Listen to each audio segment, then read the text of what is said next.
지금 1도 정도 상승한 상태에서 돌이킬 수 없는 변화들이 일어나고 있습니다. 가장 대표적인 게 영구 동토층인데요. 영구 동토층은 말 그대로 1년 내내 얼어있는 그런 땅이었는데 한번 녹아버리면 거기 있는 가스들이든 바이러스 뭐 이런 얘기도 하잖아요. 그런 것들이 한번 대기 중으로 방출이 되면 그 땅이 어는 땅, 영구 동토층으로 변한다고 해도 이미 대기 중으로 퍼져버린 가스는 다시 이제 포집이 되는 그런 건 아니거든요.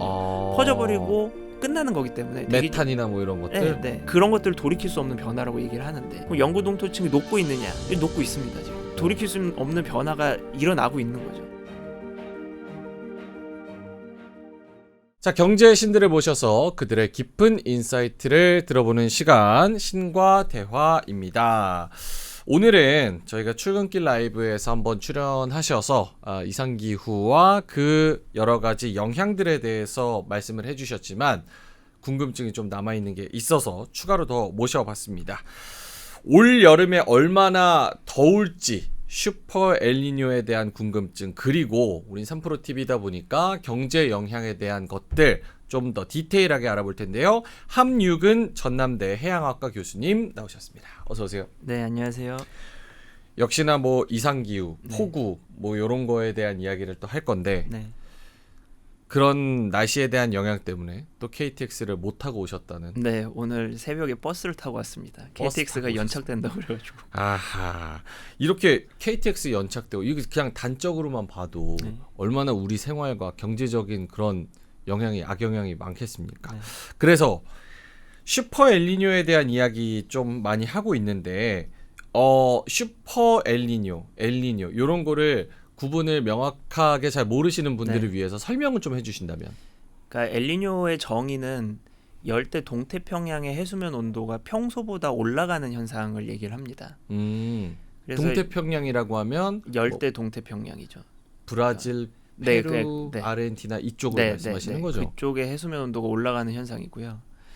그러니까 이제 통상 0.5도 이상 올라간 상태가 6개월 이상 지속되면 이제 엘니뇨라고 부르고요. 그러니까 지금은 이미 저희가 엘니뇨에 접어들었습니다. 그래서 이제 엘니뇨의 초입, 뭐 이제 초입이라고 하기엔 좀 많이 발달했긴 한데 어쨌든 초입 아니면 뭐 이제 조금 성숙해가는 그런 단계에 있다고 볼 수가 있고요. 슈퍼 엘니뇨는 이제 엘니뇨 중에서 좀 강한 엘니뇨, 강도가 강한 엘니뇨를 슈퍼 엘니뇨라고 부르는데 아직 이렇게 국제적인 컨센서스는 많진 않지만 통상 이제 해수면 온도가 2도 이상 상승하는 그런 케이스들을 이제 슈퍼 엘니뇨라고 부릅니다. 원래는 0.5도인데 4배 정도 더 강해서 2도 정도 올라가면 그 해수면 온도가 2도 올라간다는 거는 굉장히 엄청난 일 아니에요? 그렇죠. 에너지 측면으로 보면 뭐 이제 뭐 대기 온도가 1도 올라가는 거랑 해양 온도가 1도 올라가는 건 에너지 측면에서 보면 1000배 정도 차이가 있거든요. 그럼 그 슈퍼 엘니뇨는 얼마나 자주 오는 거예요? 믿을 수 있는 관측을 하기 시작한 게 한 1950년도부터라고 보는데요.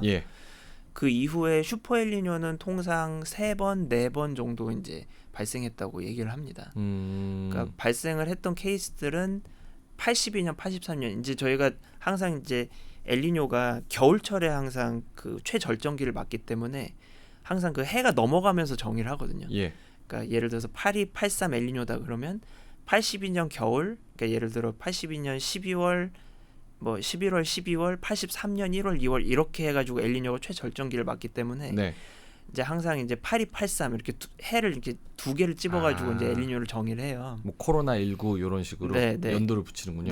82, 83 엘니뇨, 그리고 9798 엘니뇨, 그리고 1516 엘니뇨 이런 식으로 한 3개 정도 있었고 네 번째는 이제 7273 엘니뇨가 있었습니다. 이제 그 강한 것들을 순서대로 따지면 최절정기 강도 기준으로 강한 것들을 따지면 그렇게 3번 혹은 4번 정도 발생을 했습니다. 무언가 그냥 들으면 엄청난 일이 일어나고 있다라는 추상적인 개념만 있는 것 같은데 저 같은 문과는 이게 어떤 현상인지 잘 모르거든요. 그로 인해서 슈퍼 엘니뇨로 인해서 과거의 데이터를 봤을 때 지구에 어떤 좀 이상 징후들이 일어났습니까? 그러니까 그 역대 엘니뇨 중에 가장 강했던 것이 97년, 98년 9798 엘니뇨였어요. 그 케이스에 어떤 현상들이 있었냐 하면 일단은 그 열대 동태평양에 인접해 있는 이제 남아메리카 국가들, 뭐 칠레라든지 페루라든지 이런 데는 홍수가 옵니다. 이거는 굉장히 높은 확률로 이제 같이 오게 되고요. 이 강수대가 이제 해수면 온도가 상승하는 열대 동태평양 쪽으로 전반적으로 옮겨가다 보니까 원래 비가 많이 오는 열대 서태평양 이제 동남아에 있는 국가들은 비가 오히려 줄어들게 됩니다. 네. 그러면 이제 거기 있는 나라들은 비가 덜 오니까 가뭄이 오게 되고 서태평양이라고 하면 뭐 인도네시아, 네, 동남아 필리핀, 국가들이죠. 네. 뭐 호주 이런데. 네, 네. 이제 그런 지역들은 오히려 이제 비가 덜 오게 되면서 가물고 이제 가뭄 컨디션이 계속 지속이 되다 보면 산불도 많이 나고요. 그래서 97년에 말레이시아 산불이 굉장히 크게 있었습니다. 이제 그거는 엘니뇨 영향이라고 다들 이제 보고 있고요. 그리고 뭐 이제 겨울철이 최절정기다 보니까 겨울철 얘기를 하면 이제 미국 같은 경우도 뭐 동부 서부 이렇게 영향이 굉장히 뚜렷하게 있고 우리나라 같은 경우는 이제 97년 여름 같은 경우에는 폭염이 좀 뚜렷하게 있었고요. 98년 여름 같은 경우에는 폭우 이벤트들이 네. 서너 번 있었습니다. 그러니까 뭐 전지구적으로 영향을 주는 현상이라고 볼 수가 있죠. 그러면은 그냥 직관적으로 봤을 때도 뭐 홍수나 폭염 이런 거 재산 피해, 네. 뭐 인명 피해 이런 네. 것들이 많이 일어날 수 네. 있는. 알겠습니다. 슈퍼 엘니뇨. 그러면은 우리나라로 지금 네. 생각을 해봤을 때 슈퍼 엘니뇨의 초입이다, 이미 벌써 시작됐다 이런 말씀을 또 하셨잖아요. 네. 네. 지금 충남에 비 많이 오고 인명 피해 생긴 거 이런 것들도 그 영향을 어느 정도는 좀 받았다고 봐야 돼요? 그러니까 이번에 그 기상청에서 매년 이제 한 5월 말쯤에 올 여름 기후가 어떻게 될 것이다 이런 예측을 합니다. 이제 저희가 계절 예측이라고 부르는데 예. 그 계절 예측에서 어떤 얘기를 했냐면 남부지방 중심으로 비가 많이 올 수 있다 이런 얘기를 했었고요. 예. 이제 그게 어디에 근거를 한 거냐면 과거에 이제 발생했던 엘니뇨 케이스들이 한 20개 정도 있어요. 그 20개 정도 된 케이스들을 전부 다 이제 평균해가지고 일반적으로 엘니뇨가 발생하면 어떤 현상들이 일어나는지 이런 것들을 좀 분석을 해볼 수가 있는데 그런 경우에 이제 그 비가 많이 남부지방 중심으로 비가 좀 많이 오는 그런 경향성이 있었습니다. 그래서 이제 그런 예보를 했던 거고요. 근데 이제 실제로 뭐 충북이라고 하면 뭐 남부라고 하긴 약간 애매하지만 어쨌든 엘니뇨 전지구적인 현상이기 때문에 예. 뭐 이제 뭐 어느 정도는 뭐 엘니뇨 현상이라고 볼 수도 있고요.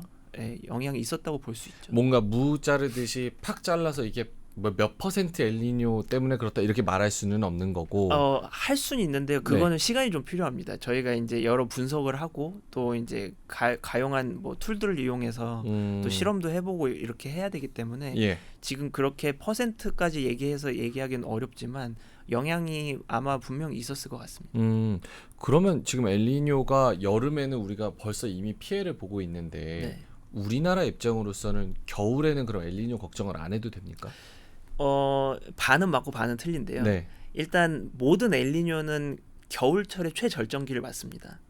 겨울철에 네. 각 나라의 겨울철에 그러니까 엘니뇨라는 현상 자체가 최절정기에 달하는 게 겨울철입니다. 그러니까 엘니뇨라는 현상 자체는 다른 나라랑 상관이 없고 열대 동태평양 해수면 온도가 올라갔냐 내려갔느냐로만 정의를 하는 거예요. 아하. 근데 그 엘니뇨의 강도, 그러니까 열대 동태평양 해수면 온도가 올라가는 정도는 겨울철에 항상 최절정기를 맞습니다. 이거는 예외가 없어요. 거의 100% 그렇고. 그래서 이제 그 영향도도 아무래도 겨울철에 강할 수가 있어요. 그런데 우리나라 같은 경우에 이 엘니뇨 최절정기가 있는 겨울철의 영향이 어땠냐면 겨울철은 조금 따뜻하고 비도 조금 많이 오는 경향이 있습니다.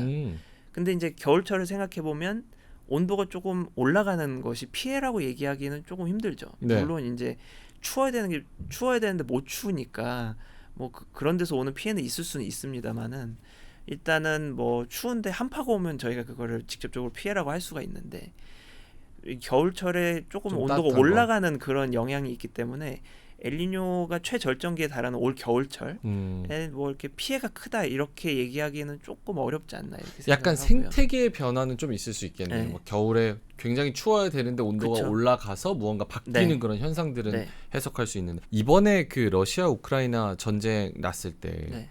러시아가 유럽에 가는 가스관을 잠가버렸잖아요. 네. 그래서 유럽에서도 올겨울 어떡하냐. 네. 장작 패고 막 네. 뭐 이랬었는데 네. 사실 굉장히 따뜻해서 잘 네. 어떻게 운이 좋게 지나갔잖아요. 네. 그것도 엘니뇨 영향입니까? 그러니까 그게 작년 겨울 얘기잖아요. 예. 그러니까 작년 겨울에는 엘니뇨는 아니었습니다. 오히려 이제 반대 위상에 있는 라니냐라고 부르는 현상이 있었는데 네. 이게 그것까지 뭐 라니냐 때문에 뭐 온도가 높았다 이렇게 얘기하기에는 조금 어렵긴 하지만 그 당시에는 적어도 엘니뇨는 아니었기 때문에 엘니뇨의 영향 때문이었다 이렇게 얘기하기 조금 힘든 것 같습니다. 그럼 지구가 참 이상하네요. 이거 예측하기도 힘들고 네. 기상청에서 네. 날씨 예측하잖아요. 네. 이게 맞추기가 좀 힘듭니까? 뭐 기본적으로 힘들죠. 왜냐하면 이제 날씨가 맞았느냐를 이제 일반 국민들께서는 뭘로 판단하시냐면 대부분 강수 같은 걸로 많이 판단하세요. 근데 이제 강수량은 특히 맞추기가 힘듭니다. 왜냐하면 이제 비가 내리는 과정을 조금 설명을 드려야 될 것 같은데 일단 그 바다든 어디든 이제 수증기가 공급이 되면 그게 대기 상층 중층으로 가면서 응결해서 구름이 되고 구름 물방울이 커지면서 빗방울이 될 정도로 커지면 이제 비가 돼서 내리는 거거든요. 그래서 이제 구름이 생기는 거랑 비가 내리는 거랑 또 달라요. 그러니까 이제 예보가 틀리는 경우가 어떻냐면 대부분 이제 비가 온다고 했을 때 비는 안 오고 구름만 많이 끼고 이런 경우도 굉장히 많거든요. 근데 이제 그 빗방울이 물방울이 충분히 비가 될 정도로 커져서 성장을 해서 비가 돼서 내리느냐는 또 다른 문제고 이걸 맞추기는 진짜 어렵거든요. 그거는 뭔가 슈퍼컴퓨터 이런 걸로 관측이나 분석 같은 게 잘 안 돼요? 그러니까 그 과정이 굉장히 트리키한 거죠. 그러니까 구름이 생기는 거는 어느 정도 예측이 됩니다. 근데 그게 비까지 돼서 내리느냐 아니면 구름 형태로 그냥 그 대기 중에 남아 있느냐 이걸 맞추는 게 또 어려워가지고 이제 강수량 맞추는 게 또 어렵고 그리고 이제 대부분 국민들은 이제 이런 걸 생각하시죠. 이제 틀렸다고 하면 비가 엄청 많이 온다고 그랬는데 안 오거나 안 온다고 그랬는데 뭐 엄청 오거나 좀 이렇게 극한 현상들에 이제 좀 기억을 많이 갖고 계시잖아요. 7월달 내내 그랬어요. 네. 근데 그렇게 비가 많이 오는 거는 또 예측하기 힘들어요. 강수량이 이렇게 극한으로 가는 거는 또 저희가 뭐 여러 가지 뭐 슈퍼컴퓨터를 이용해서 여러 가지 모델 같은 것도 돌리고 시뮬레이션도 하고 그러는데 그 모델 시뮬레이션이 극한 현상은 또 잘 못 맞춥니다. 그러니까 이제 그런 케이스들 몇 개 틀려버리면 이제 뭐 올 여름철 예보 다 틀렸네 뭐 이래 버리시니까 이제 체감상 그렇고 실제로 이제 예보 정확도를 내요 기상청에서. 그러면 이제 강수 정확도도 되거든요. 비가 오면 온다고 그랬는데 왔거나 안 온다고 그랬는데 안 오면 이제 맞았다고 하고 이제 온다고 그랬는데 안 왔거나 이제 틀렸다고 하는데 그렇게 따지면 정확도가 90%가 넘습니다. 그러니까 이제 일반적으로 보면 잘 맞추는데 yes or no로 따지면 그리고 이제 비가 안 오는 경우는 맞추기 쉽잖아요. 예를 들어 뭐 겨울 같은 경우는 비가 안 온다고 그래도 뭐 확률이 그래도 뭐 7-80% 될 테니까. 그래서 이제 그런 것도 있긴 하지만 어쨌든 정확도가 그런 식으로 따지면 이제 90%가 넘고 이게 이제 전 세계적인 어떤 다른 기상청, 뭐 영국 기상청이라든지 일본 기상청이라든지 네덜란드 게 좀 잘 맞는 것 같은데. 다 비슷비슷합니다. 사실 그게 수치적으로 보면. 근데 이제 뭐 그런 거죠. 이제 한 케이스 이제 일반 국민들께서는 이제 어떤 케이스에 대한 어떤 기억을 많이 갖고 계시니까 그 케이스에 얘가 잘 맞을 수도 있고 얘가 잘 맞을 수도 있고 그런 뭔가 확증 편향 같은 게 조금 생기는 약간 그런 것들이 있으시죠. 제가 그 정부에서 기상청 분이랑 한번 방송을 했었는데 똑같은 질문을 드렸었어요. 그랬더니 이제 그 전 세계에 몇 대 없는 슈퍼컴퓨터를 이제 들여와가지고 이제는 좀 잘 맞출 것이다 이렇게 말씀하셨는데 그게 3년 전입니다. 그 컴퓨터 문제는 아니고요. 컴퓨터 문제는 아니에요? 네, 컴퓨터 문제는 아닙니다. 그래요? 컴퓨터가 좋은 게 들어오면 잘 맞는 건 아니고요. 그 컴퓨터에 돌아가는 프로그램이 있어요. 그러니까 저희가 이제 컴퓨터 시뮬레이션 어떻게 보면 가상의 지구를 프로그래밍 해가지고 뭐 프로그램을 만들어 놓은 거죠. 그 프로그램이 얼마나 현실적이냐지 뭐 컴퓨터가 좋은 게 돌아도 예측성이 향상되고 그러진 않습니다. 알겠습니다. 결국 제일 중요한 건 우리는 이제 미래를 좀 대비해야 되는 입장 아니겠습니까? 이 슈퍼 엘니뇨나 엘니뇨 그리고 이상 기후 이런 것들이 교수님 개인적으로 분석하시기엔 앞으로 더 자주 오는 걸로 생각을 하고 계세요? 그러니까 이거는 기후 변화, 지구 온난화와 굉장히 밀접하게 관련이 있습니다. 그러니까 지구 온난화가 계속 지속이 추세적으로는 될 텐데 그렇게 되면 말씀하신 현상들이 어떻게 되느냐 이런 것들을 살펴봐야 되는 거거든요. 그러니까 이제 지구 온난화가 지속이 되면 엘니뇨의 강도 같은 것들은 강화된다는 연구들이 많이 있습니다. 그러니까 저희가 슈퍼 엘니뇨의 발생 확률 이런 것들이 좀 올라간다고 봐야 되겠죠, 앞으로는. 혹은 지구 온난화 계속 지속이 된다고 보면. 그리고 이상기상 현상들, 특히 이제 폭염은 전지구적인 온도가 올라가니까 당연히 이제 뭐 발생 빈도가 높아지는 거고요. 네. 그리고 폭우 같은 경우도 이 극한 강수, 예를 들어 예전에 장마 같은 경우는 비가 이렇게 지리하게 이렇게 막 계속 일주일, 이주일 이렇게 오는 그런 형태의 강수였다면 이제는 이제 팍 내리고 또 안 오다가 또 팍 내리고 이런 식으로 극한 강수가 내리는 네. 그런 이벤트의 발생 빈도가 또 늘어난다는 연구들이 많이 있습니다. 그럼 우리가 그것도 맞추기도 더 힘들겠네요. 아까 훨씬 말씀하신 힘들어지죠. 네. 작년만 생각해 보셔도 네. 작년에도 이런 비슷한 케이스들이 있었잖아요. 올해도 있고. 그러면 당연히 뭐 내년에도 있을 가능성이 있다고 생각을 하는 게 자연스럽고. 근데 확실히 그 이상 기후라는 게 지금 날이 갈수록 최근 들어서 더 가속화되고 더 심해지는 건 맞습니까? 그렇죠. 네, 굉장히 가속화되고 심해지고 있습니다. 일단 탄소 배출량 같은 것만 봐도 지금 굉장히 많은 노력들을 하고 있는 것처럼 보이지만 네. 실제로 배출되는 이제 매년 탄소 배출량이 산출됩니다. 저희가 이제 알고 있는 건 2022년에 탄소 배출이 어느 정도 됐느냐인데 탄소 배출량 자체가 계속 늘고 있습니다. 그러니까 누적된 탄소량이 아니고 매년 배출되는 탄소 양이 늘고 있어요. 그건 왜 그런 거예요? 그러니까 뭐 전혀 아무것도 안 하고 있는 거죠, 실제적으로는. 탄소 배출을 줄이기 위한 실질적인 노력이 없는 겁니다, 아직. 네. 그러니까 탄소 배출량 계속 늘고 있어요. 매년 배출되는 탄소 양 자체가 매년 늘고 있습니다. 작년까지도. 네. 그러니까 이제 지구 온난화는 계속 가속화될 수밖에 없는 상황이라는 거죠. 저는 충격받은 게 우리가 실제로 뭐 아리백이네 뭐네 여러 가지 정책들을 하고 있는데 사실 탄소 배출 볼륨 자체가 계속 늘어나고 있다는 건 굉장히 충격인데 추세가 뭐 둔화되는 것도 아니고 계속 계속 늘고 있습니다. 그러면은 미국이나 이런 데서 그린 에너지를 쓰자라고 얘기하는 그런 캠페인과 정책들이 정말 찐인 거네요. 그런 것들을 이제 앞으로 더 인텐스하게 해야 되는 거죠. 더. 네. 지금까지로는 이제 2023년 결과는 아직 없기 때문에 2023년에 22년에 비해서 조금 추세가 꺾일 수는 있습니다. 근데 아직 이제 2023년에 탄소 배출량의 어떤 그 결과가 산출돼봐야 저희가 아는 거긴 하지만, 근데 아직까지는 그런 뭐 노력이 그렇게 뭐 이렇게 빛을 발하고 있지는 않다.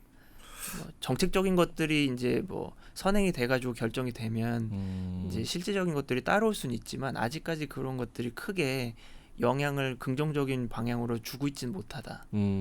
저는 약간 그 그린 에너지 정책에 대해서 어느 정도는 좀 국제 외교적인 좀 외교 안보적인 그런 요소도 좀 들어가 있지 않나 이런 생각을 했거든요. 미국이 중동과의 고리를 좀 끊고 자체적으로 좀 에너지를 발전시키고 싶어서 그런 여러 가지 풍력이나 태양광 이런 거를 좀 많이 미는 게 아닌가 이런 생각을 많이 했는데 실제로도 지구가 굉장히 아픈 상황이고 실제로도 필요하긴 하죠. 그 미국 국내적인 상황이나 어떤 국제 외교적인 상황에서 에너지 자립을 하려는 것도 당연히 있지만 그게 사실은 뭐 전지구적인 측면에서 봤을 때 나쁜 방향은 아니기 때문에 근데 미국이 그렇게 청정 에너지만 많이 쓰나요? 요새 뭐 셰일가스 얘기도 많이 나오고 그러니까 뭐 그러니까 미국은 이제 본인들이 에너지 자립을 위해서 일단은 일차적으로 하는 거고, 그리고 뭐 어떻게 보면 신산업이라고 볼 수 있는 뭐 자동차, 뭐 전기차라든지 뭐 이런 것들을 키우려고 하는 거고, 그게 전지구적으로 좋은 영향을 미칠 수 있도록 저희가 뭐 어떤 저희가 막 할 수는 없겠지만 그렇게 되길 바라야죠. 그러니까 환경적인 부분은 당연히 들어가 있는 거고 거기다가 플러스 경제, 안보, 외교 이런 것도 같이 좀 섞여 있는.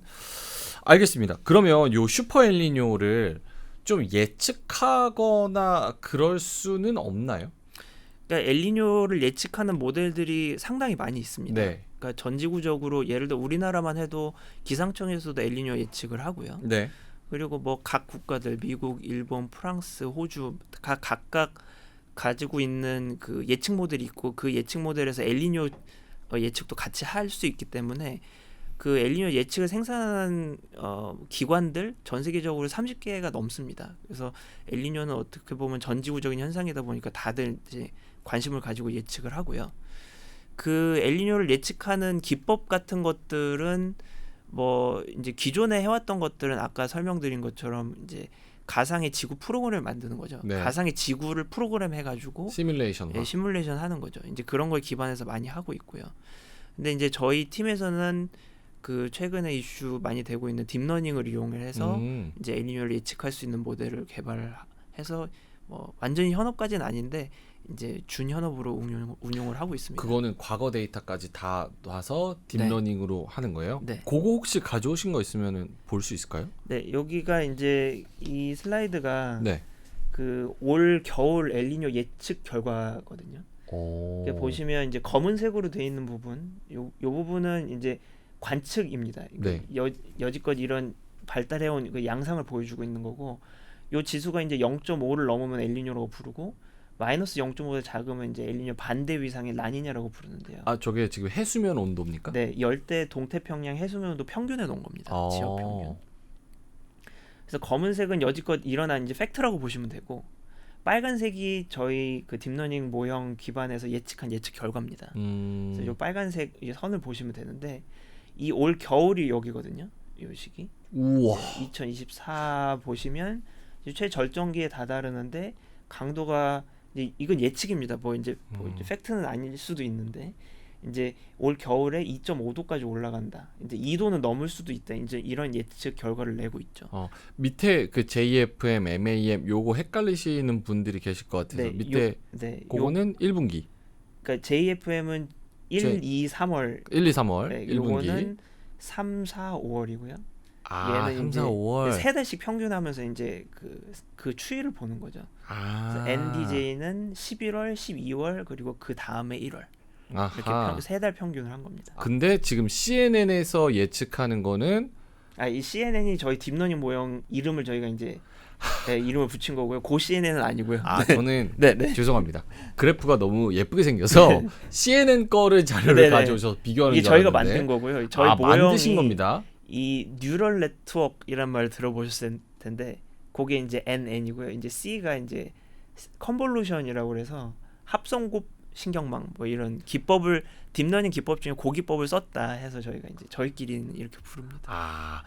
요렇게 지금 만드신 모형이 CNN 모형이고 해서 CNN으로 예측을 해보니까 올 겨울에 하반기 때는 2.5도까지 올라갈 수 있다고 예측을 하는 거죠. 지금 7월이잖아요. 네. 그러면은 지금 저기 관측하신 것과 예측하신 것에 어느 정도 맞아 떨어집니까? 지금 어디냐면 1 조금 넘었거든요. 그러니까 지금 한 1.1, 1.2 정도 될 겁니다. 지금. 그러니까 뭐 한 여기 어딘가 있죠. 실제는. 그렇게 오차 범위가 크진 않네요. 여지껏은 잘 맞고 있고요. 저희가 이거를 지금은 이제 7월부터 예측을 한 건데 6월부터 이제 저번 달에 6월부터 예측한 거, 저저번 달에 5월부터 예측한 거 이런 것들을 매달 생산을 해서 보고 있는데 그 추이는 여지껏 계속 잘 맞아왔습니다. 오케이, 알겠습니다. 그러면 지금 어느 정도 2도 이상 넘는다는 걸로 슈퍼 엘니뇨가 온다는 가정, 저 모델링을 썼을 때 가정으로 이야기를 했을 때 그러면은 뭐 크리스마스쯤 해서 뭐 10월, 11월, 12월 요때쯤 해서 저쪽에 엘니뇨의 온도, 해수면 온도가 2도 이상 넘는다고 하면 각 국에서는 어떤 현상들이 일어나는지 좀 궁금하거든요. 예를 들어서 뭐 유럽이라고 치면 유럽에 그러면 겨울은 좀 따뜻합니까? 그러니까 유럽도 이제 그 지역에 따라 다릅니다. 유럽이 이제 뭐 그 통으로 이제 하나의 영향을 받는 건 아니고요. 이제 유럽 같은 경우는 이제 북유럽 같은 경우는 온도가 조금 올라가는 경향이 있고요. 좀 따뜻한. 그 조금 남쪽은 이제 온도가 좀 내려가는 경향이 있고, 미국도 이제 동부랑 서부로 나뉩니다. 서부 같은 경우가 온도 좀 내려가고, 동부 같은 경우가 좀 올라가고 뭐 그런 경향이 있고요. 우리나라는 온도가 좀 올라가는 경향이 있습니다. 겨울에. 이게 조금 그 영향이 지역마다 좀 다른 이유는 제가 이제 얘기를 들어보니까 이제 엘니뇨라고 하면 바다 온도가 올라간다 이렇게 생각을 하셔가지고 약간 지구 온난화처럼 생각을 하시더라고요. 이렇게 온도가 열대 동태평양을 비롯해서 전 지구적으로 이렇게 올라가는 현상이라고 이제 생각을 하시는데 그게 아니고 열대 동태평양 해수면 온도가 집중적으로 올라가고 다른 지역의 해수면 온도는 떨어지기도 합니다. 이게 지구 온난화랑 좀 달라요. 그 양상이나 패턴 같은 것들이. 그러면 엘니뇨가 뭔가 기온 이상이 지구가 뭐 아파서 생기는 거랑은 좀 다른 현상입니까? 네. 엘니뇨 라니냐는 옛날부터 있었던 자연적인 현상입니다. 왜냐하면 우리나라도 온도가 조금 높았던 겨울이 있고 좀 추웠던 겨울이 있고 그런 식으로 이제 온도가 이렇게 자연 변동을 하잖아요. 네. 그런 엘니뇨도 그런 현상입니다. 그냥 겨울이 지나가면은 뭐 봄이 오듯이 자연스러운 현상? 그러니까 자연 변동이라고 그러면 똑같은 겨울을 봐도 겨울이 조금 따뜻할 때도 있고 추울 때도 있잖아요. 그러니까 그런 것처럼 그냥 똑같은 겨울이라고 그래도 조금 따뜻한 겨울, 좀 추운 겨울이 있는 것처럼 열대 동태평양 해수면 온도도 조금 높을 때가 있고 낮을 때가 있는 거죠. 이제 그런 자연 변동인데 그냥 한파와 폭염 약간 네, 이런 그런 거로 거랑 생각을 비슷합니다. 하면 되는군요. 네. 근데 그게 워낙 전지구적으로 영향을 주는 현상이다 보니까 그리고 지구 온난화가 발생을 하고 가속화가 되면 네. 슈퍼엘니뇨가 발생할 빈도나 그런 것들이 늘어나다 보니까 이게 또 어떻게 보면 피해를 주는 현상이랑 좀 결부가 되는 거죠. 인과관계가 그렇게 돼요? 지구 온난화가 더 가속화되면 엘니뇨가 일어날 가능성이 더 높아지고. 엘니뇨가 일어날 가능성보다는 엘니뇨가 일어났을 때 강한 겨울 가능성이 좀 늘어납니다. 더 극한으로 결과값이 나올 수 있는 가능성. 네. 엘니뇨 라니냐는 원래 있는 거기 때문에 발생 자체가 뭐 없다가 지구 온난화가 되면 생긴다 이런 것이 아니고 원래 있는 것의 강도가 조금 더 세진다. 그렇군요. 알겠습니다. 요거 지금 CNN 포캐스트 저 모델 이 모델에 대해서 추가적으로 해주실 말씀이 있을까요? 이 뭐 기법적인 거를 좀 그러니까 이제 저희가 뭐 예측 모델이 많다고 이제 말씀을 드렸잖아요. 네. 이제 저희가 이제 딥러닝 모델 뭐 이런 것들을 강조를 하는 이유가 물론 저희 팀에서 개발한 것도 있지만 이제 전반적인 예측 성능을 볼 수가 있습니다. 이제 과거의 예측을 쭉 해왔기 때문에 과거의 예측이 얼마나 잘 맞았는지 이런 걸 스코어로 매길 수가 있거든요. 그래서 요 밑에가 이제 엘니뇨 지수를 예측해왔던 그 전반적인 성능인데 이게 요 가로축은 예측 달입니다. 그러니까 1이면 한 달 예측을 한 거고 2면 2달 예측을 한 경우에 예측 성능. 그래서 이제 2년까지 예측을 한 거죠. 이제 먼 미래를 예측할수록 예측 성능은 떨어지기 때문에 대부분 성능 다 떨어집니다. 이렇게 밑으로 이제 내려가고요. 저게 높은 곳에 있으면 성능이 맞았다라는 뜻인 거네요. 확률적으로. 1이면 퍼펙트하게 맞췄다는 거고요. 0.5 정도면 그냥 어느 정도 맞췄다. 뭐 그냥 그렇게 보시면 되고. 이제 예측성이 떨어지는데 요게 딥러닝 모형의 예측 성능입니다. 보면 이제 다른 이게 뭐 기존 모형이라고 돼 있는 게 뭐 미국 모형도 있고 뭐 캐나다 모형도 있고 뭐 아까 말씀하신 네덜란드 모형도 있고요. 그래서 이제 그 예측 모형들의 성능인데 이런 성능들보다 저희 개발한 모형 성능이 좀 좋다 이런 거죠. 그러니까 과거에 예측을 잘 해왔기 때문에 아무래도 앞으로 벌어질 일도 좀 예측을 잘 하지 않을까라는 그런 상황에서 이제 말씀을 드리는 거죠. 알겠습니다. 엘니뇨 이번 저 모델링을 보니까 11개월까지 여러 가지 모형들이랑 비교를 해보니까 굉장히 뛰어난 성능을 보여주고 있고 그리고 이번에도 12월 11월 요쯤 가서는 슈퍼 엘니뇨가 올 가능성이 매우 높은 걸로 관측이 됐다. 알겠습니다. 자, 그러면 경제 쪽으로 한번 넘어가 볼게요. 요 슈퍼 엘니뇨 그리고 지구의 이상기후 이런 거를 같이 엮어서 경제의 영향으로 얘기를 해보자면 책이 있어요. 2050년 거주불능의 지구라는 책에서 지구온난화가 1도 진행될 때마다 경제성장률이 전체적으로 약 1%포인트 감소한다. 뭐 요런 얘기가 있는데 이게 뭐 여러 가지 이유가 있겠죠. 갑자기 날씨에 대한 그런 불확실성 때문에 여러 가지 예측할 수 없는 경제 피해가 생기거나 뭐 그런 것들. 이 말씀에 어느 정도는 동의를 하십니까? 네, 일단은 동의를 하고요. 왜냐하면 이제 그 엘니뇨들이 발생을 하면 특히 이제 97년, 98년 엘니뇨가 가장 강했던 그런 엘니뇨인데 그 엘니뇨에 대해 그 엘니뇨 케이스에 대해서 이상 기상 현상들 예를 들어 폭염, 폭우 같은 것들에 의한 그 경제 피해 같은 것들을 대충 추산을 합니다. 제가 정확한 숫자는 기억이 안 나지만 뭐 몇 조 원대였던 것 같아요. 그러니까 그런 것들이 굉장히 많은 경제 피해를 주기 때문에 아마 그 지구 온난화가 지속이 되면서 여러 가지 이상 기상 현상들이 발생을 하고 그 빈도가 증가를 하면 경제 성장률이 아마 도움이 되는 쪽보다는 아무래도 조금 피해를 주는 쪽으로 가지 않을까 생각합니다. 뭐 실제로 말씀하신 게 경제학자들의 예측을 종합을 해보면 2025년까지 기후 변화로 인해서 연간 손실이 1조 7천억 달러에 이를 것이다. 뭐 이런 얘기. 전 세계 GDP의 5%에 달하는 수준이다. 뭐 이런 얘기가 나오고 있습니다. 이런 생각을 해보면 전체적으로 뭐 아까도 말씀을 해주셨지만 그런 환경 규제 지금보다 훨씬 더 강화될 가능성이 매우 높다고 보십니까? 그러니까 사실은 그게 참 환경적인 측면을 고려해서 네. 그런 정책이 바로 결부가 된다고 그러면 사실은 강화돼야 되는 게 맞는데 이게 사실은 정책적인 것들이 정치적인 거에 의해서 결정되는 것들도 많고 네. 사실은 저희가 보기엔 굉장히 시급한 문제인데 또 경제 현안들에 또 밀리는 경우도 있고 왜냐하면 당장 일어나는 것은 아니잖아요. 네. 예를 들어 지구 온난화가 계속 가속화된다고 그래도 사람이 멸망할 정도는 아니기 때문에 또 후순위로 밀리고 이러면서 정책적인 거에 또 우선순위가 밀리면 또 그런 것들과 관련된 규제라든지 어떤 법안이라든지 이런 것들이 또 밀리고 그러니까 그런 것들이 좀 안타깝죠. 우리나라는 지금 석탄 발전 비중도 굉장히 높고 그리고 수출 의존적이어서 이런 기후 변화에 더 기민하게 대응을 해야 된다. 뭐 이런 얘기가 있는데 이런 그린 정책 이런 것들이 더 강화되면 강화될수록 우리나라도 거기에 맞춰서 좀 더 발전을 해야 된다라는 생각도 많이 드는데 환경적으로 따지면 당연히 그렇죠. 사실은 뭐 그거는 꼭 우리나라만 그런 게 아니라 전 세계적으로 어떤 컨센서스가 이루어진 상황에서 네.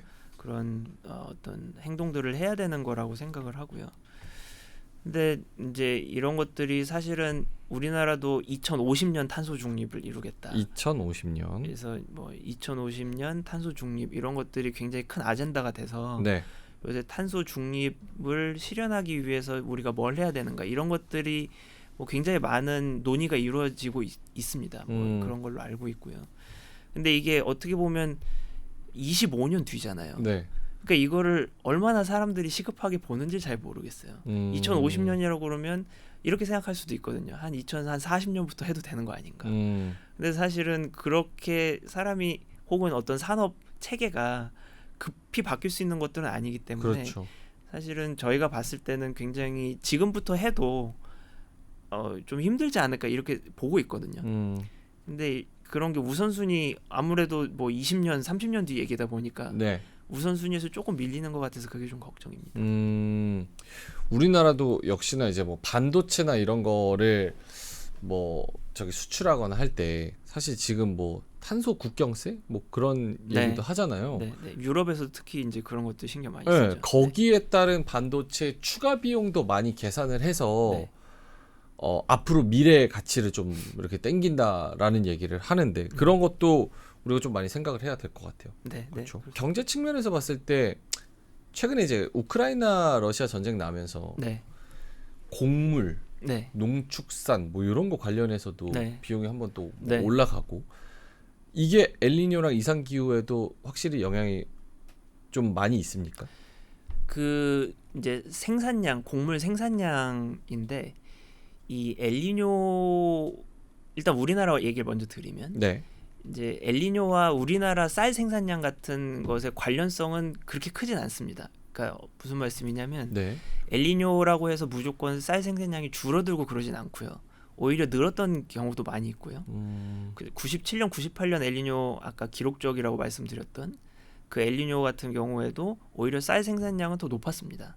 평년보다. 근데 다른 농작물들 그냥 일반적으로 사람들이 상식선에서 막 생각을 하면 이상기후 막 비만이 오고 폭염 있고 바람 막 태풍 많이 불고 막 이러면 오히려 농작물 재배가 더 안 좋을 거라고 생각해요. 그러니까요. 저도 그게 조금 궁금하긴 한데 아무래도 이게 기술이 같이 결부가 되는 거고 그리고 엘니뇨 때는 아마 이제 겨울철 온도가 높다 보니까 아마 파종 시기도 조금 당겨지고 그러면서 아무래도 좀 그 겨울철 온도 같은 것들이 처음에 이제 파종 언제 하느냐 이런 거랑 관련이 있거든요. 그러니까 여름철에는 아까 말씀드린 폭염, 폭우 때문에 피해가 있을 수 있지만 겨울철 온도가 조금 높으면 그거는 또 이제 작물 작황에 또 좋은 조건이어가지고 이런 것들이 복합적으로 좀 작용하는 거라고 생각을 합니다. 특히 이제 뭐 이렇게 여러 곡물 생산량이랑 또 더 밀접하게 관련이 돼 있는 거는 사실은 엘니뇨보다는 그 반대 위상에 있는, 그러니까 열대 동태평양 해수면도가 내려가는 라니냐 현상이랑 조금 더 밀접하게 관련이 있는데요. 저희가 이제 그 분석 같은 거를 해본 결과를 살펴보면 그 곡물 지수 같은 거 있잖아요. 그 곡물 지수는 라니냐가 발생했을 때 치솟는 그런 경향이 있습니다.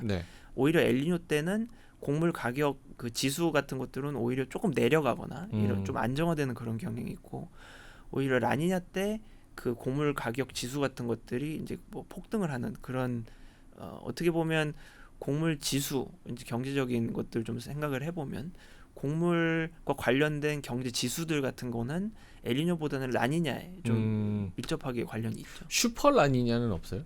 슈퍼 라니냐도 정의를 하면 있는데요. 그것도 약간 좋은 질문이신데 통상 엘니뇨의 강도가 라니냐의 강도보다 더 강합니다.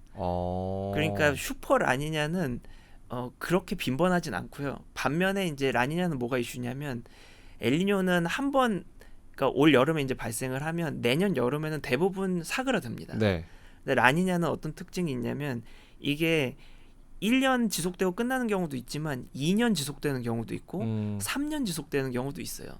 이게 피해가 라니냐가 한 번 오면 그 피해가 크지 않을 수 있어도 이게 라니냐는 오래 2년이나 3년 연속해서 지속되는 그런 경향이 있기 때문에 그런 이벤트가 있기 때문에 이게 약하지만 오래 영향을 주면서 피해를 가속화시키는 그런 특징을 갖고 있습니다. 그렇겠네요. 회복하는데도 오래 걸리겠네요. 그러면. 그래서 이제 가장 최근에 있었던 라니냐 케이스가 2020년부터 있었는데 2020년, 21년, 22년, 22년, 23년 3년 연속 라니냐가 계속 있었어요.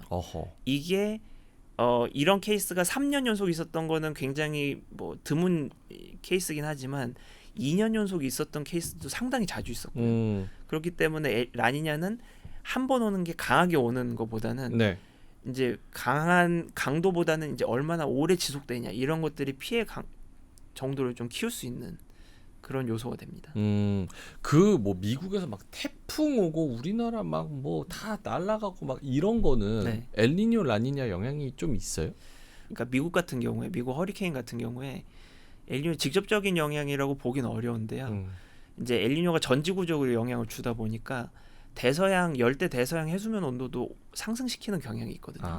그러니까 엘니뇨의 2차적인 영향으로 다른 해역의 해수면 온도가 올라가게 되는데 그 열대 대서양 해수면 온도가 올라가면 그 미국으로 영향을 주는 허리케인의 발생 빈도가 늘어납니다. 이제 그런 식으로 영향을 줄 수는 있죠. 이게 고리처럼 다 연결이 되어 있네요. 아무래도 뭐 지구구 환경이다 보니까 이상 기온이 생기면 엘니뇨나 라니냐 현상이 더 극적으로 나타날 수 있고, 그러면 그거에 대한 경제 피해 같은 게 우리가 더 극적으로 결과값이 나올 수가 있다. 결국 이 이상 기온 줄여야 되고 탄소 배출 줄여야 되는 거네요. 그렇죠. 이제 장기적으로 보면 그렇죠. 근데 이제 제가 항상 말씀드리는 게 있는데, 아까 라이브 방송에도 말씀드렸지만 이게 탄소 배출 전 세계적으로 굉장히 극적으로 합의를 해서 탄소 배출을 당장 내일 이제 그 산업혁명 이전의 수준으로 낮췄다. 이렇게 됐다고 가정을 하더라도 전지구 온도는 짧게는 10년, 길게는 수십 년간 계속 상승할 거라고 기후학자들은 다 믿고 있습니다. 이게 왜 그러냐면 여러 가지 기후 피드백이라고 부르는 현상들 때문에 그런데, 일단 한번 벌어진 일이기 때문에 이런 것들이 자체적인 어떤 그 피드백 과정에 의해서 계속 가속화되는 거죠. 그러니까 탄소 배출을 줄이는 게 궁극적인 해결책이긴 한데, 지금 우리가 살고 있는 지금의 지구는 과거의 탄소 배출의 영향을 받고 있는 것이기 때문에 지금 탄소 배출을 줄여도 저희가 겪고 있는 지구 온난화는 10년, 20년은 계속 진행될 거라는 거예요. 그러면 탄소 배출을 줄이는 것만큼이나 저희가 해야 되는 게 뭐냐면, 이미 지구 온난화의 영향을 받아서 벌어지고 있는 이상 기상 현상들에 대비하고 적응하는 것들입니다. 그러니까 이제 기후변화 적응이라고 부르는데요. 그러니까 탄소 배출을 줄이는 거는 기후변화 저감이라고 저희가 부르고요. 그리고 그거는 우리 후손들을 위해서. 후손들을 위해서 하는 거고요. 지금의 지구가 겪고 있는 여러 이상 기상 현상들은 적응을 해야 되는 거기 때문에 적응도 저간만큼이나 많은 예산이 투입이 되고 정책적으로 많은 배려가 있어야 됩니다. 근데 그 적응을 어떻게 해요? 그러니까 이제 뭐 적응할 수 있는 거는 아주 대표적인 게 이런 거죠. 폭우가 올 수가 있잖아요.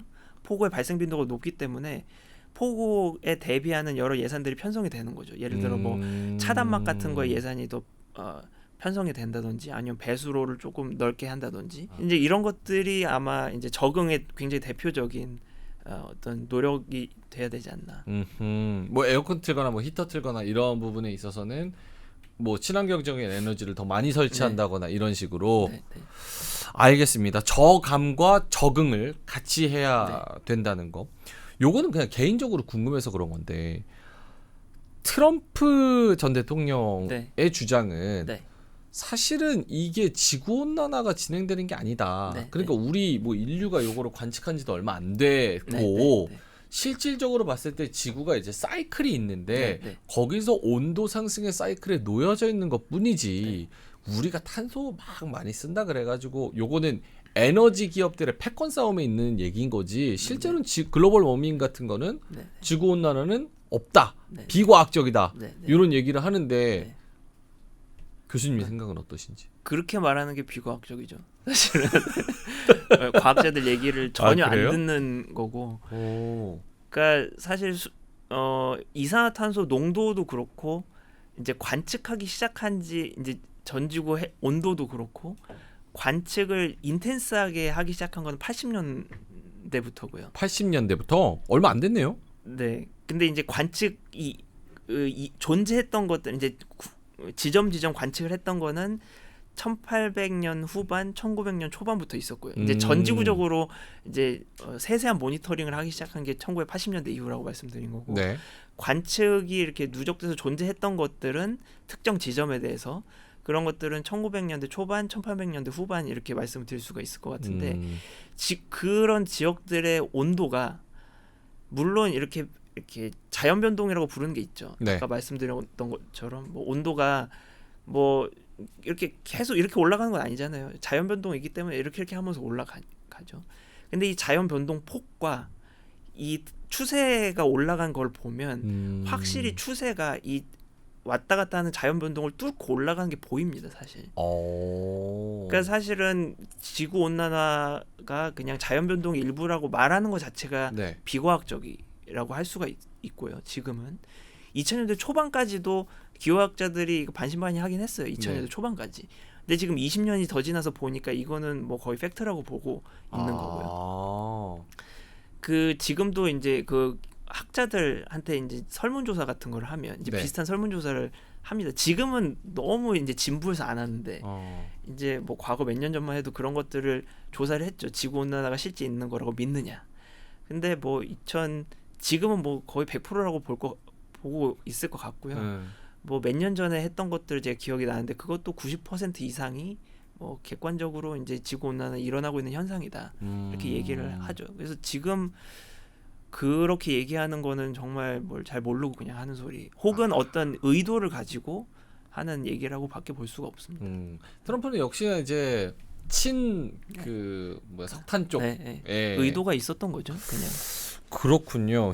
2000년대 초반까지만 해도 좀 긴가민가 했었는데 과학자들도 이 지구 온난화에 대해서 지금은 거의 자연의 사이클을 너무 현저하게 뚫고 가버리는 거기 때문에 오케이, 알겠습니다. 마지막으로 요거. 일론 머스크가 화성 가려고 그러잖아요. 제 개인적인 뇌피셜은 어느 정도 지구에 대해서 여긴 좀 노답이다. 답이 이미 없다. 그래서 몇십 년 내로 어쨌든 우린 딴 데 가서 살아야 된다라는 마음도 좀 깔려 있지 않나라는 생각도 좀 하거든요. 지금 그 임계점 지났습니까? 그 임계점이라고 하는 것이 사실은 저희가 이제 1.5도를 얘기를 많이 하거든요. 1.5도 많이 들었어요. 그러니까 지금은 이제 그 1도 정도 상승한, 그러니까 산업혁명 이전의 온도에서 한 1도 정도 상승했다고 지금 관측이 되고 있고요. 1.5도 자체를 임계점으로 보고 있는데요. 사실 1.5도라는 것이 인간이 인위적으로 정한 숫자긴 합니다. 정말 1.5도가 지나면 갑자기 막 없던 재앙들이 막 발생하고 그러진 않을 것 같고, 이게 자연은 점진적이잖아요, 항상. 물론 지금은 그 속도가 엄청 빠르긴 하지만 점진적이다 보니까 뭐 안 일어났던 현상이 1.5도를 넘는다고 갑자기 막 뭔가 일어나고 뭐 이런 거는 아닌데 이제 1.5도를 그런 식으로 많이 얘기를 하고 있는 거는 이제 어떻게 보면 좀 경각심을 주려고 하는 얘기고요. 실제로 1.5도가 상승을 하면 그런 재앙적인 현상이 일어날지 그게 2도가 될지 그게 2.5도가 될지는 사실 아무도 모릅니다. 이게 조금 그거는 이제 어떻게 보면 좀 상징적인 상징적인 어떤 숫자라고 이제 볼 수가 있고요. 화성 얘기가 나오는 거는 뭐 개인적으로 그렇게 믿고 있을 수도 있죠. 네. 진짜 1.5도가 어떤 그 재앙적인 어떤 이상 기상 현상이나 이런 거를 할 수 있는 숫자라고 이제 믿고 있을 수도 있는데 화성을 얘기를 하는 거는 먼 미래를 보는 걸 수도 있고요. 아니면 이제 뭐 본인 회사가 아무래도 뭐 스페이스X나 뭐 이런 것들의 어떤 그렇죠. 필요성들을 좀 얘기하기 위한 것들도 있지 않을까? 뭐 화성에 실제로 갈지 안 갈지는 잘 모르지만 어쨌든 그런 기술을 개발해 놓으면 뭐 저희가 뭐 불가피하게 아무도 예측하지 못한 어떤 현상이 일어나서 정말 지구가 못 사는 그런 어떤 환경이 돼버린다면 그런 것들의 대비가 될 수는 있는 거기 때문에 뭔가 핵도 개발되고 있고 AI도 나오고 있고 이상기온도 막 나오면서 막 이것저것 뭐 안 좋은 현상들도 나타나고 있으니까 약간 그런 테라포밍이 약간 그런 조금 저희가 깔려있지 않나요?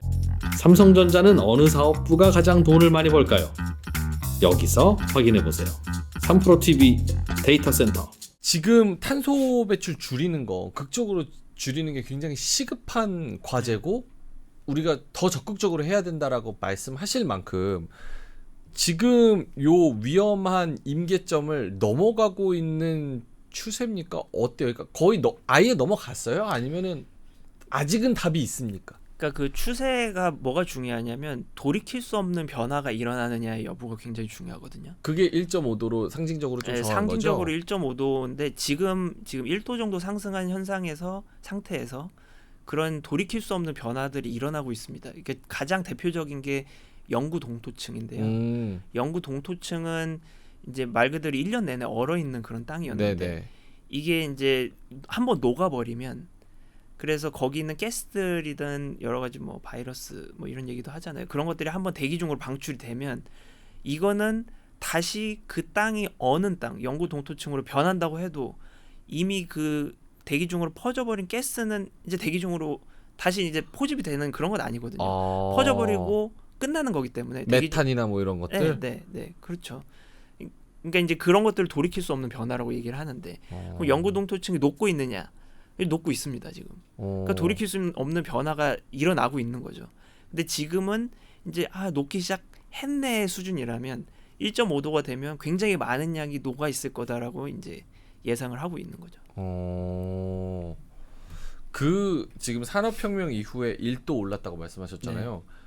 이 속도 올라가는 속도는 가속화되고 있습니다. 속도도 빨라지고 있습니다. 네. 그러니까 제가 아까 말씀드렸잖아요. 매년 배출하고 있는 이산화탄소 농도가 늘고 있어요. 와 이거 어디서 늘어나는 건지 도대체가 알 수가 없네. 알겠습니다. 이 부분은 뭐 저희가 나중에 통계나 조금 더 이런 경제 쪽으로 연구하시는 분이랑 좀 더 자세하게 이야기를 나눠보도록 하고 최근에 이제 이상기온 뭐 슈퍼엘니뇨 이런 얘기하면서 굉장히 안타까운 소식들도 많이 나오고 있고 지구적으로도 오늘 처음 뜬 뉴스가 저기 뭐 펄펄 끓어서 못 살겠다. 뭐 이탈리아 로마 41.8도, 스페인 카탈루냐 45도. 펄펄 끓는 남유럽 이런 얘기가 나오고 있어서 한번 슈퍼 엘니뇨에 대해서 이야기를 해봤습니다. 굉장히 멀지만 좀 자주 나와주시면 좋을 것 같습니다. 좀 오후에 불러주시면. 그 8월에는 지금 예측하시는 건 폭염 쪽으로 많이 예측을 하고 계신 거죠? 그러니까 기상청에서는 그러니까 비가 많이 온다고 계속 그때 예측을 했고요. 근데 이제 저 같은 경우는 이제 폭염에 조금 방점을 두고 있는 게 엘니뇨가 슈퍼 엘니뇨가 오면 그러니까 슈퍼 엘니뇨가 왔던 케이스들은 폭우보다는 폭염이 조금 관련이 있었어요.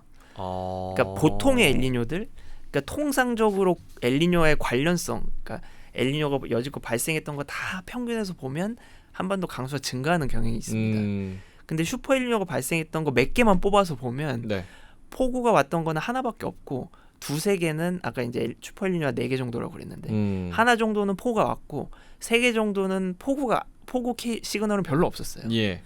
폭염이 이제 9798에 좀 중부지방 중심으로 폭염이 있었고요. 그래서 이제 두고 봐야 되긴 하겠지만 폭우의 가능성도 있지만 폭염의 가능성도 충분히 많이 있습니다. 어쨌든 극한의 날씨를 경험할 가능성이 굉장히 높기 때문에 네. 7월, 8월 비 피해나 아니면 폭염 피해 좀 조심하고 네. 대비하시면 좋을 것 같다는 말씀을 드리겠습니다. 자, 알겠습니다. 아무래도 요즘에 기후와 경제 그리고 뭐 이런 친환경 이런 거는 좀 뗄래야 뗄 수 없는 관계가 됐다 보니까 저희들이 좀 이런 신과 대화 시간을 마련을 해봤고요. 오늘 또 멀리서 오셨는데 다시 또 버스를 타고 가셔야 되는지 네, 모르겠습니다. 저 KTX 타고 가려고 합니다. 알겠습니다. 자, 그럼 오늘 신과 대화 함육은 전남대 해양학과 교수와 자세한 이야기 나눠봤습니다. 오늘 말씀 고맙습니다. 네, 감사합니다.